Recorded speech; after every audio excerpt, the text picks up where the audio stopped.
Hey everybody, hope all is well. If it looks like I am tired, it's because I am.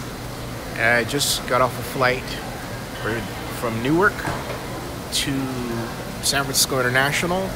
And I am right now in the food court outside the International Terminal. Have a look. See? Food court, right? And I am having just had a muffin, and there's a coffee right there. Okay, here's the coffee, and the muffin is gone. It's my battery, and that's it. But I sat down to do a special live stream because I thought that by the time I got on BART and got home to do one, it would be another hour. So, and right now it's 9:49. Late enough, right? So I want to get this one in and give a chat recap.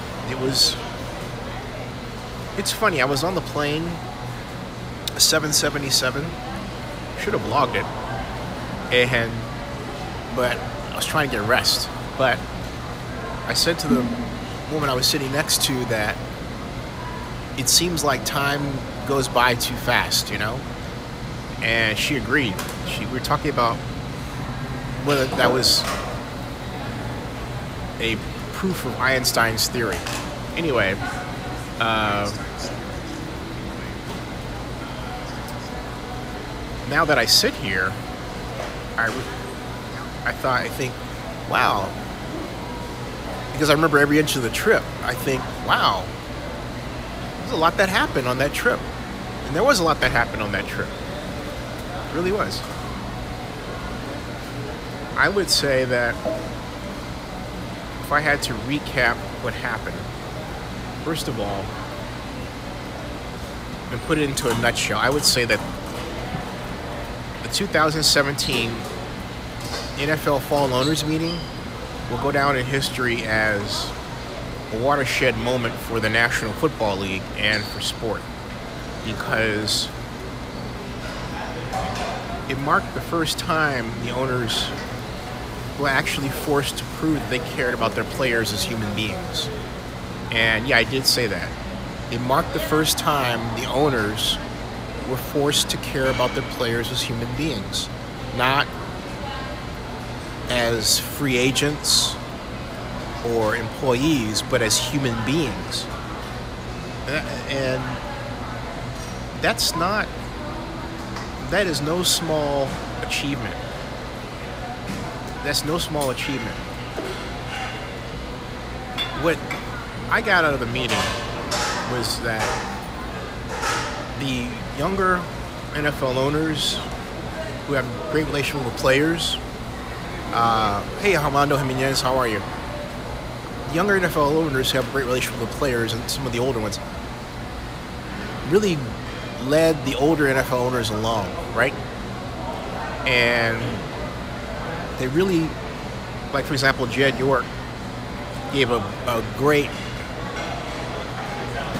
almost teach-in on what the NFL was thinking about when he met with the media. And I had a short interview with him, but I broke away because I didn't want to miss the commissioner's remarks as well. It's the problem when you're a one-person band is you're trying to be every place at once. But next time, as any 62 media grows, we'll change that. But I digress. My point is that Jed York was exemplary of how far the National Football League has come.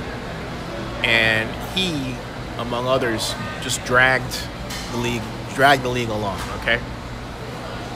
Aurelio, how are you? And Orlando, things did go well. Did you happen to see any of the meeting at all? Did either one of you happen to see that? Just asking. And if so, I'd like to know your thoughts about it. Now, as far as next steps, the players group will continue meeting with the owners. It's not regularly scheduled as I know it right now, and there's no, as I know it right now, end date. In other words, by X month, Y year, we're going to have Z report, right? There's not that on the table right now. Just they agreed to keep talking. But also, and I think the biggest thing is that the NFL did agree to not punish players who chose not to stand for the anthem. And that's a big deal, particularly after Jerry Jones' comments and everything else. That's a huge deal, a really huge deal. And because when Jerry Jones made the comments that he did, it was interpreted as the slave owner talking to his, slaves, right? That's how, it wasn't me doing that. It was of all organizations. That was the Dallas Times. It used to be called the Dallas Times Herald. They put that out there. It was a dramatic take for a major newspaper to refer to an NFL owner as a slave owner. But that's what they did. That's exactly what they did. And I know it had to get to Jerry. I know it did. Hey, Raider Kuko, how are you? Raider Kuko says, hey, what is the Vegas news you mentioned? You had an earlier live stream. Did I miss it?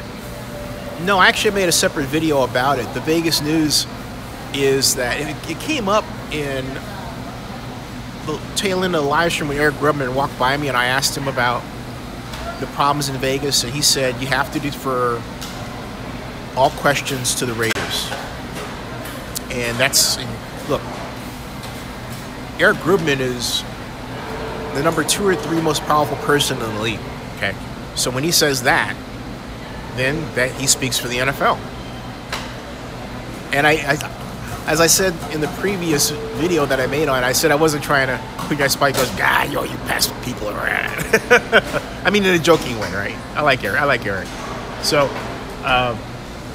and Orlando Ramirez says, I see a lot of posts Friday. I don't understand that comment. But anyway, that's the Vegas news. The Vegas news is that the NFL is directing all comments and questions to the Raiders. And the Raiders, in the form of Mark Benet, and I did not see Mark Davis, are not, they're not coming forth with any explanations right now. So, at least not right now, okay? So, does that mean that there isn't a problem? Just the reverse. Just the reverse. It means that it's not the NFL's responsibility to write a report. This is what it means. It's not the NFL's responsibility to write a report or to evaluate a plan or to give an update. They put that in the hands of the Raiders. That's how I understand it. Okay, that's how I understand it. They put that in the hands of the Oakland Raiders. So there that is. So what does that mean? Again, it means that, it means we have to continue watching this play out. Atlanta is a home, but because Mom is there. Any place your parents are is home too, right? But I am right now at San Francisco International Airport. Here, this is where I'm at, the food court. Look, see?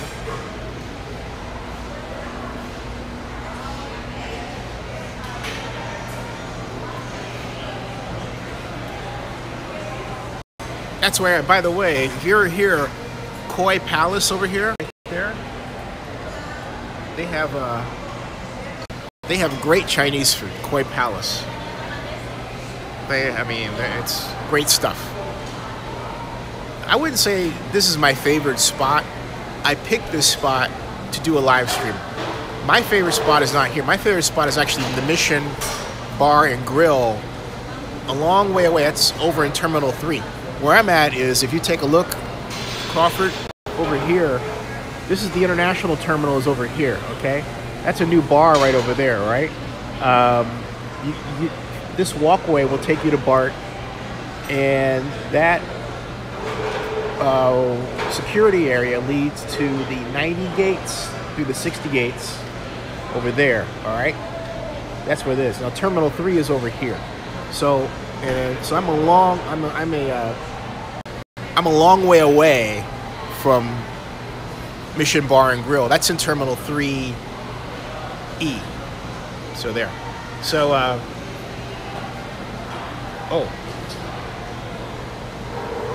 Orlando Menace says something about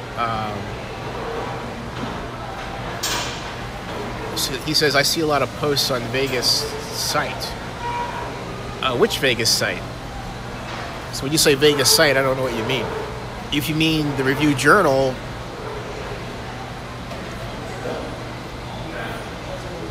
the Review Journal is in a boosterism position.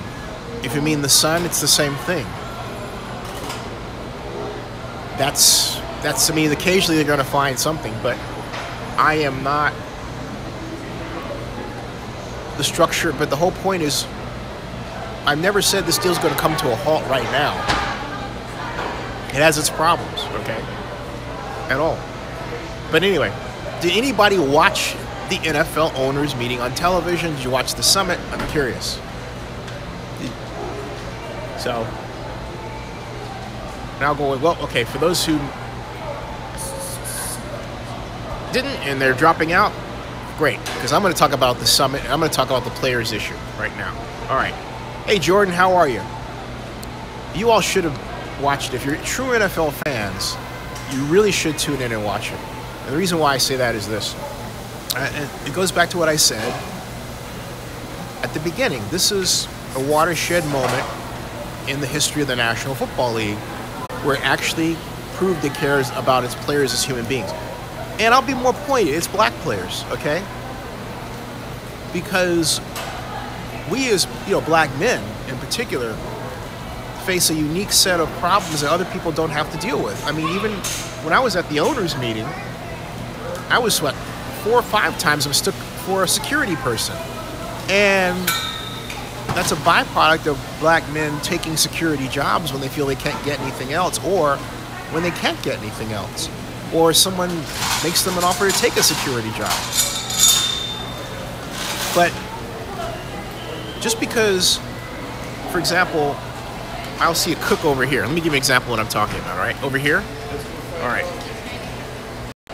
Just because I see a woman over there who's Asian, who happens to be the cook, doesn't mean that I assume that every Asian woman is a cook. But you have people, particularly, I'm being honest, who tend to be Caucasian, who, if they see you dressed in a suit, standing at a hotel or someplace or any place, they assume you're security. And that happened to me, and I wasn't even dressed in a suit. That happened to me at a squash championship 3 weeks ago, where a woman said to me, and I don't know why, she's like, can you get so-and-so? And I said, no. And I looked at her, I said, no, why don't you get whoever his name was? And she kept repeating it. So I repeated it back to her.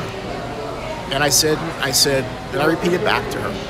I basically threw, after about 4 or 5 times, I figured that she realized she was being an asshole. And she's white. And I decided to be an asshole right back to her. But why do that? You know what I mean? Racism is a mental illness.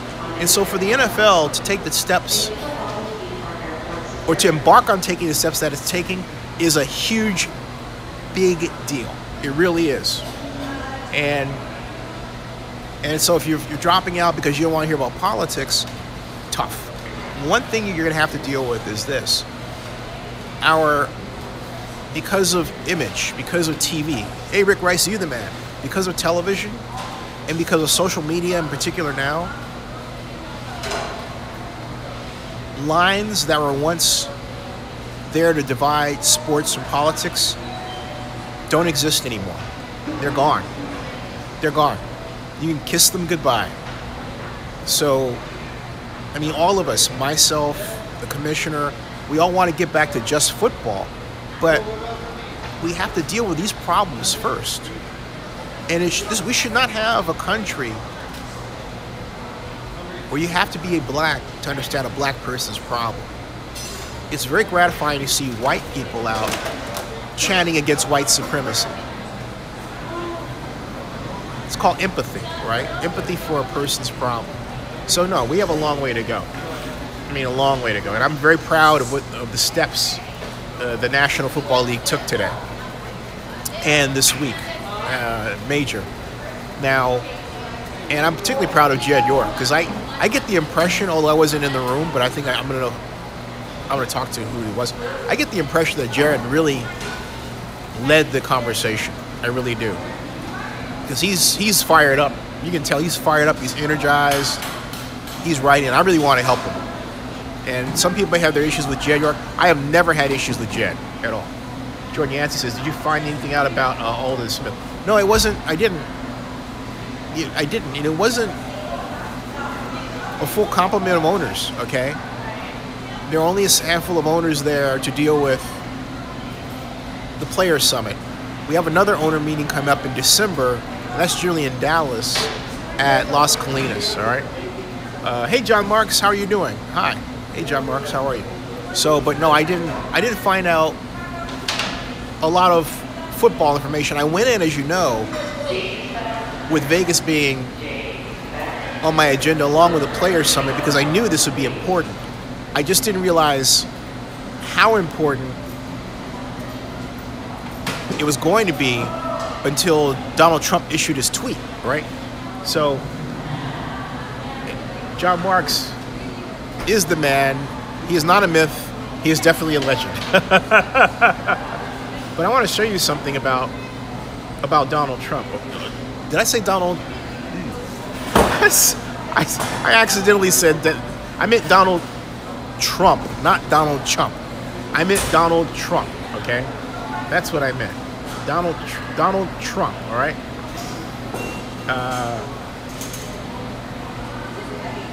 And Barry Lee reports that he saw Godfather Grizz in a national promo done by CBS for Thursday night's game in Oakland. So there you go. Now, as far as, let's see here.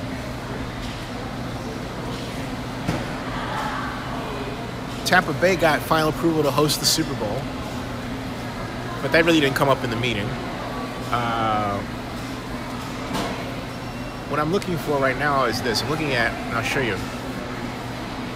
Look at Donald Trump's Twitter account. Look at this. Okay. This is Donald Trump. See Donald Trump, see.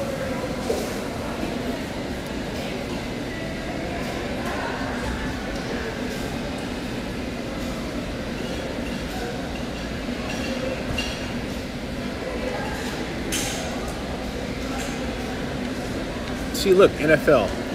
Too much talk, not enough action, stand for the national anthem, all right? See that?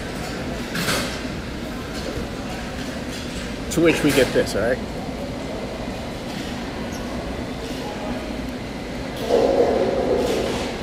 Okay?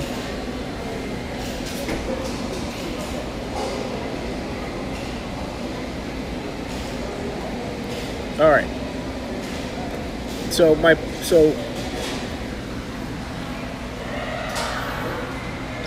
Donald Trump made the meeting important because he kept tweeting about the NFL. He's got this, but again, I go back to the fact that he himself spoke in favor of flag burning in 2015.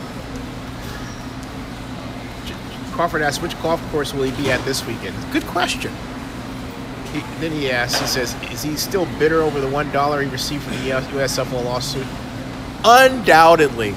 Donald Trump is basically still bitter about a lot of things. But you know what? I've come to the conclusion after talking with a number of people at the NFL and bouncing observations off of friends, is that Donald Trump is actually playing a role that is very much like Stephen Colbert's role in his original show.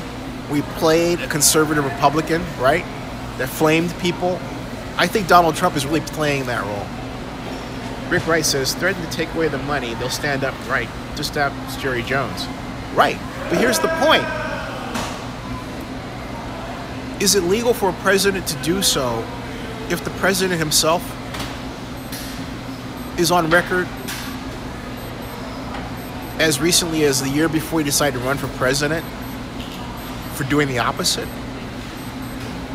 How can you legally call out a demagogue and say, you're being a demagogue and you can't form policy based on demagoguery? That's what he's doing. Hey, Karen, how are you? But that's what he's doing. There is no question about it, but that's what he is doing.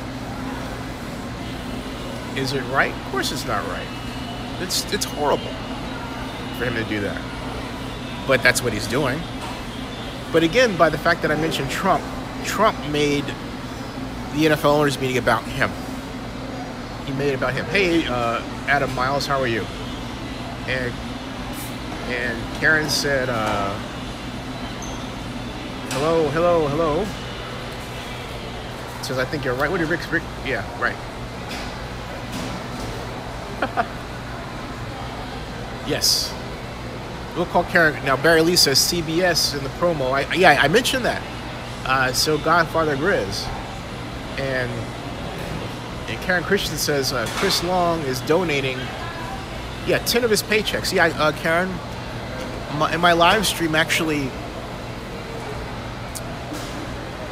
LA Times Sam Farmer said that. He reported that Chris Long is donating his 10 of his paychecks.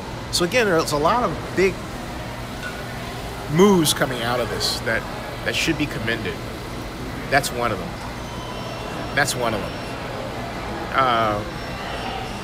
What else did I get out of it? There's less media than before. I mean, I can remember that. I can remember when that room would be packed to the place where every seat would be filled, and yet it wasn't. And people don't, they don't travel like they used to. They just don't. And that was the most jarring development to me. It's an example of how media, there's not enough money put out by media outlets to send people, to afford to send people anywhere. And the other fascinating development is that a number of reporters, their bosses were saying, well, if there's nothing going on, what's going on? There's nothing going on. Why, tell us what's going on. There's nothing going on. They're always looking for like something that bleeds, something that, right? Something that jumps out and says, okay, this is what's happening and this is a problem. And, or what they're looking for is, I call it the sock in the jaw moment, where someone gets socked in the jaw, right? And there's not that. I was the only live streamer. I was the only person live streaming the entire time. The only one. And when I live stream to take you into the experience of being there, right? That's not what they do. They don't think like that. So their way of doing news, of thinking about news, is entirely different from mine. Entirely different. So Barry Lee says, I would like to know if Trump doesn't have a chance to what? Barry Lee says, I would like to know if Trump doesn't by chance have a slight form of dementia. I don't know. Karen Christian says, the law does say that Americans should stand for the flag. It does not say they must, key word here, should. But Karen, the whole point is that it's a matter of protest. And again, I remind you that Donald Trump himself has protested, has advocated flag burning. So again, it gets back into something that I've said before. And I was trying to make a point to this today at the league press conference, and I did, that you have a guy who has advocated flag burning. He said that Confederate statues should be placed in museums. Donald Trump. Then as soon as he latched on to Steve Bannon and figured out that he could game white conservatives, because basically that's exactly what's going on here, he turned into Stephen Colbert. And as a friend of mine who runs NFL PR said, he's show. That's Donald's putting on a show, and you all are just falling right into it, and he's just playing you. Just playing you, okay? So, hey, Cubs stayed alive. Rick Rice says Jerry Jones took a U-turn real quick. He stood back from kneeling. Yeah. Karen says, I know flag burning fits under freedom of speech. But my point is, it's not the flag burning. I'm saying that he backed it. You understand what I'm talking about? He backed it for his life. And it's important to do research on this. You have the internet to see for yourself. I'm not talking about what the law says. I'm talking about what the president stood for. And for some particular reason, there are people who don't want to see that he's playing the National Football League. I don't get it. That doesn't make any sense. So Barry Lee says, yeah, Crawford, but they have to beat them in Houston. Anyway, I'm going to the game tomorrow night, talking about Raiders. The debut game of Navarro Bowman. So I have a prediction. Raiders 24, Kansas City 14. That's a very bold prediction. I'm predicting a win. Yeah. Oh, by the way, one of the other treats that I had when I was in New York is Verlander starts Friday, says Crawford. Yeah, hey, you know, one of the treats I had while I was in New York talking about baseball was watching a Yankees game over dinner at Harry's Bar. And then when I went from one place, I was at Del Fresco, which is across the street from the Conrad. But I moved from Del Fresco. I was looking for a hearty place to eat, and I found Harry's, all right? Harry's was awesome. And I don't know if I showed you a picture. I'm gonna put this up because you may not have seen a photograph of my meal, but you've got to see this meal. This is like, oh my God, this is what I had last night. That if you go to New York, I want you to go to Harry's Italian Pizza Diner. Okay, it's Lower Manhattan, and I cannot say enough about how great this place was in its food. Let me show you what I wrote. Let me show you what I ate. Excuse me. If I can find it here. It's frustrating when photos don't show up where they should, right? Photos of you, your photos. Ah, here we go. Here it is. Folks, you gotta take a look at this. This is what I had last night at Harry's. Then I'll address your comments. Take a look at this. That was my meal at Harry's. Okay. Harry's Italian, all right? It was good. Boy, oh boy, look at that. That was my meal. So if you're ever in New York, go here. This is the place, Harry's Italian, okay? This is Harry's Italian, this is the location. 2 Gold Street, New York, New York. Boy. I love the Harry's. Hey, welcome to Zenny62 in our recap show from San Francisco International Airport. Now, I'll go back to your comments. Oh, KMK, that's actually not shrimp. It's actually chicken. It's chicken marsala. And let's see here. Crawford says Jerry Jones is scared of protesters and Jimmy Johnson. Jerry Jones was there.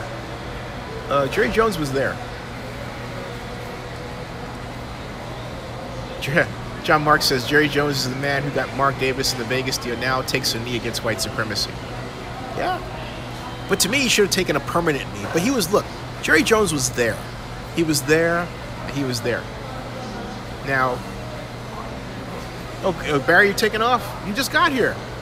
I'll see you, Barry. See you, Barry. Okay. Well, good night. Now, Kevin KD, how you doing? Kevin KD expresses dislike for the Cowboys, and he especially dislikes Jerry Jones. I like Jerry because I know him. You know, that's the thing. I may not like when something a person does, but I always focus on how the person has treated me, and at the end of the day, it's all you have. So, Pedro says, "Hey Zinni, don't you think the Raiders wearing all white is lame? 49ers have all black, and it's not even their color scheme." Are the Rays going to wear all in white tomorrow night? Tomorrow? It's a home game. Is that the issue? It's a home game. Kevin KD says, "Hey, Zane, do you know what that T.O. loves asparagus too, T.O.? Why would I know that? No. I was, I tell you how I wound up eating that? A fellow sitting next to me at Harry's suggested it when I asked, what should I eat that's good? He said that, you eat that, you will not be disappointed. Karen Christensen's catching. All these folks hate Jerry. Rick Rice says, Raiders don't really have a whole lot of options on Color Rush tonight. No. Karen Christensen says Thursdays are Color Rush day. Yeah, but why not all black? Let me see. Raiders are going to wear... That's interesting. Let me see. Raiders... I'm typing this in. Raiders... Color Rush. Is anyone going to the game? Color Rush Thursday. I should type Oakland Raiders before I get, Red Raiders, Oakland. Oakland Raiders, Color Rush Thursday.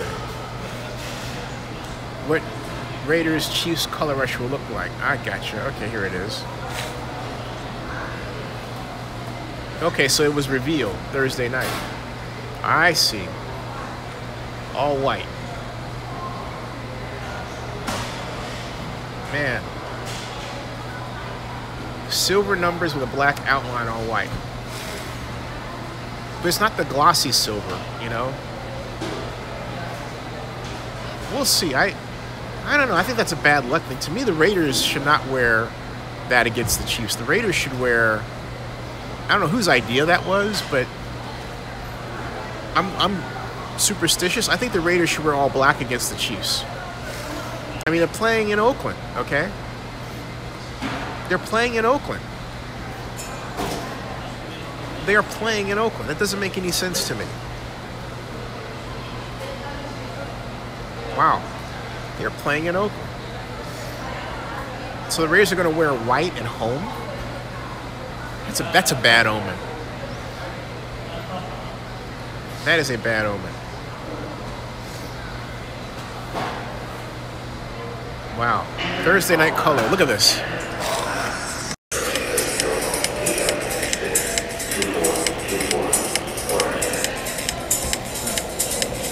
Presented by Buffalo Wild Wings. Wings. Beer. Sports.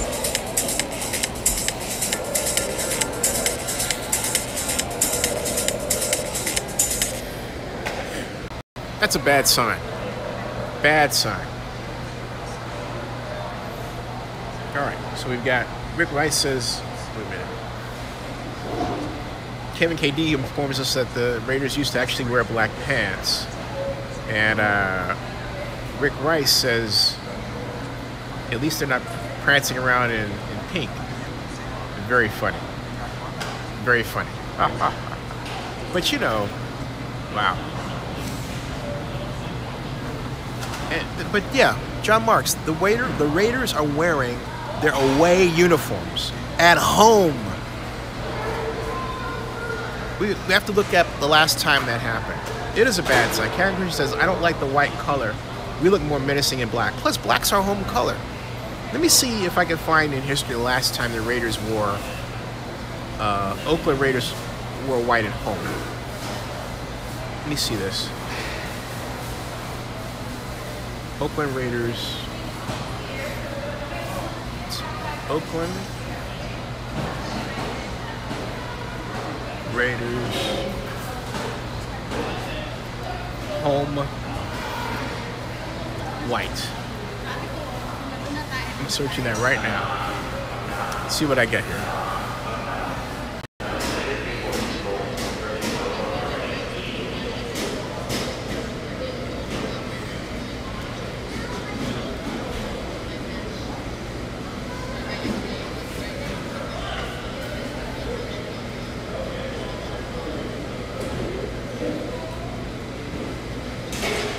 Okay, so basically the Raiders are wearing their same Color Rush jersey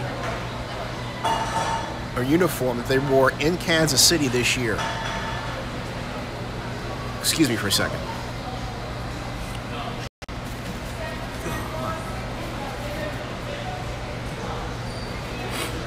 Yeah. as I was saying, the Raiders are wearing the same jersey. That doesn't make any sense at all. Okay. Well, I should be home black. I'm gonna ask Bedane about that when I see him. Anyway, and Rick Rice, yeah, you're right. Home black would look so cool.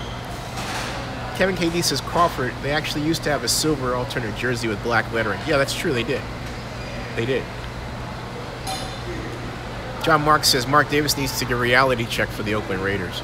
Hey, speaking of which, oh, right, Rick Rice, I know it's not, Rick Rice says it's not their away uniform, it's a special colorist jersey. But my point is, it looks like an away uniform at home. I don't like it. Kevin KD says Corey Brown actually saw a Photoshop rendition of what you're describing. It looked nice. Huh. If you find that, let me know. I can't remember the Raiders ever wearing white at home. This is weird. I mean, just completely weird. This is not right, you know? You think that's right? I'm almost wanting to revise my score. Raiders 24, Chiefs 20. Kevin KD says, I have it. I send you a picker post. Oh, yes. My email is Zennie@Zennie62. ZENNIE at ZENNIE62.com. I'm typing that in here. That's my email right there. There's the email, okay? Send it to that email. Thanks. Black pants and silver top. Yeah, I remember that. Rick Rice says, Color Rush saved the game of football. Millions and millions of new viewers turn in a Color Rush night. Huh. Crawford says, white jerseys at home. John Mark says, I think they wore white at home during the Lane Kiffin coaching era. Yeah, I'm have to look up that. Karen Cruz says, I'm not a fan of Color Rush. Some of the colors are hideous. Yeah, they are awful. Just awful. Just bad. Let me go and check my email. Hey, Kevin, when you sent it, give me a shout. Give me a shout. Oh, by the way, I walked past Rich McKay, who is the president of the Falcons, and I congratulated him on the new stadium. And I said, instead of saying, yeah, thanks a lot, he said, yeah, I guess. And I quickly said, yeah, I guess. Which means there are problems with the roof, the Atlanta Falcons stadium roof, that are bugging him. But opening a new stadium is no piece of cake. It's not an easy deal to do. Oh, speaking of which, I want to check something because I did not see anybody from the Las Vegas Review-Journal or any of the Las Vegas publications at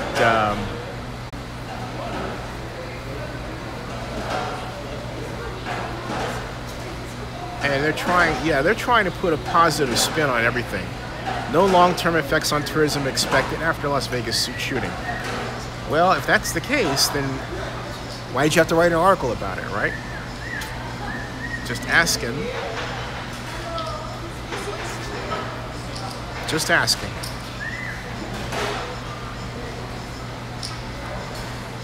There will be long-term effects. Well, when you say long-term, though... Oh, right, wait. No long-term effects. But there will be short-term effects.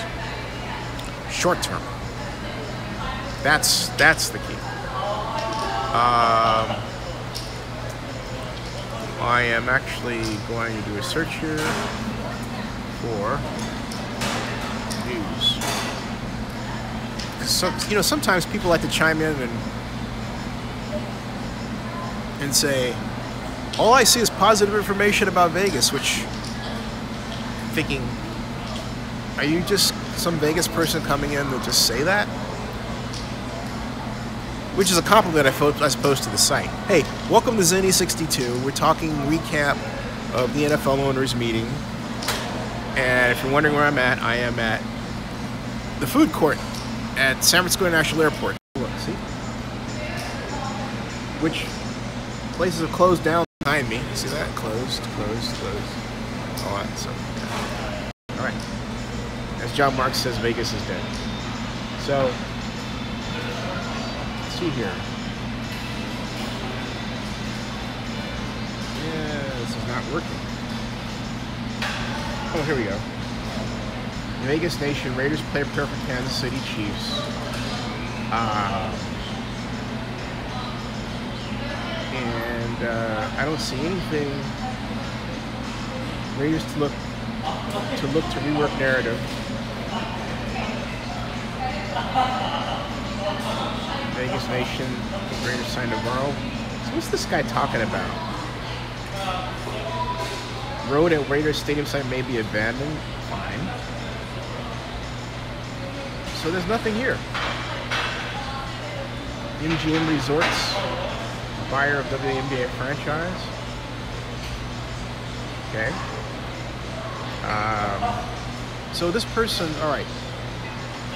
So anyway, I was taking a look at this information on, I did a search. That's what I was talking about. This person was lying. Just lying. But they do that. Oakland should wear all black. Pedro says Packers were all white at home on Thursday night and it felt wrong. Yeah, I'm not getting that. At all. Crawford says, look up Sebastian Janikowski's 76-yard field goal. They wore them then? Okay, I'll do that.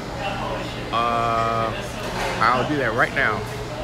He says, look up, I'm copying this. This is what I'm doing. Let me show you. Sebastian Janikowski, right here.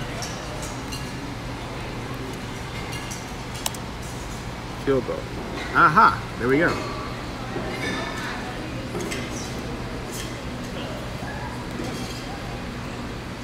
.63-foot field goal.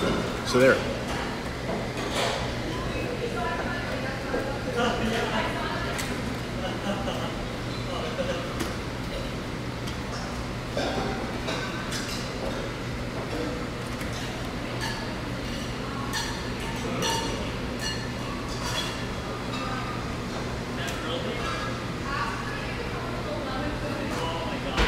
Wow.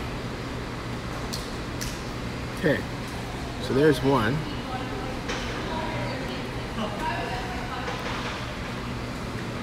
(2008).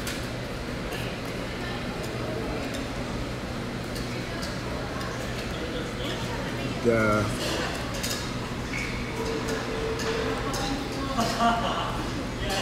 August field goal attempt.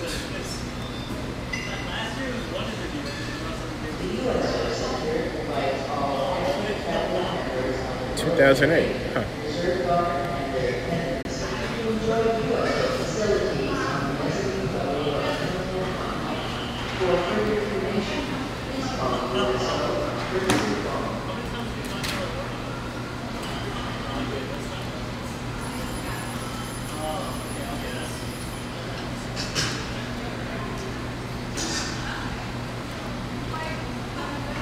There it is. Look at that.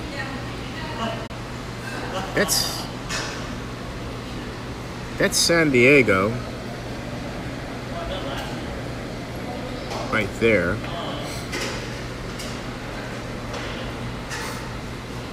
Let's look at that again.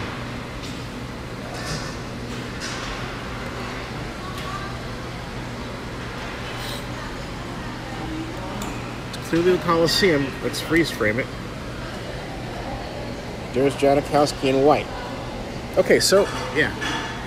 So there it is. The Raiders are in white.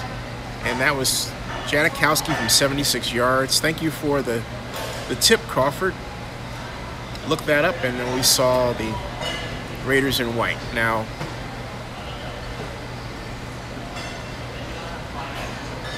Seabass is awesome. Pedro says, Raiders were all white at home Thursday night, and if it won't, got that. All right. Let me update so I can get your latest comments here. It's 10:33. I think I'm going to start making my way to the BART train very soon. Yeah. Oh, Pedro says Lane Kiffin chose to wear white due to the heat. It was below 80 degrees. You mean over 80 degrees or below? Rick Wright says Seabass is one of the greatest Raiders of all time. Most recognizable kicker in the history of football, I'd say. Right, but so I guess. Oh, you know what? Okay, here's what I get. The Raiders chose to wear a white color rush because they probably only offered one type of uniform, and they probably figured if they were black and it was hot, they would get into trouble. So they chose the white with the silver numbers. Okay, hence where we are right now. Got it. All white at home. It does feel wrong, but I understand the situation, sort of. They could have opted for something different, like silver. You know, like shiny silver at home with white, with silver with black numbers. There's a color rush for you. Something different, right? Corey Brown says Raider Nation produces some of the coolest logos that I think are going well on a black helmet. I miss colorblinding. Rick Wright says, knows that all color rush games are at night. Okay. All color rush games are at night. So if all color rush games are at night, then I gotta ask the Raiders, because it goes back to why white instead of black? Citrus says this is the second year they've done it. Right. This is the second year they did color rush type jerseys. When they did it last year, it was against the Chiefs in Kansas City. Rob doesn't like it. He says the NFL should end color rush. And Citron says color rush games are always on Thursday. Okay, but still, I'm gonna ask the Raiders. If I run into Badane tomorrow, I'll ask him at the game. Who's going to the game, by the way? Anybody? Anyone going to the game? Anyone? Bueller?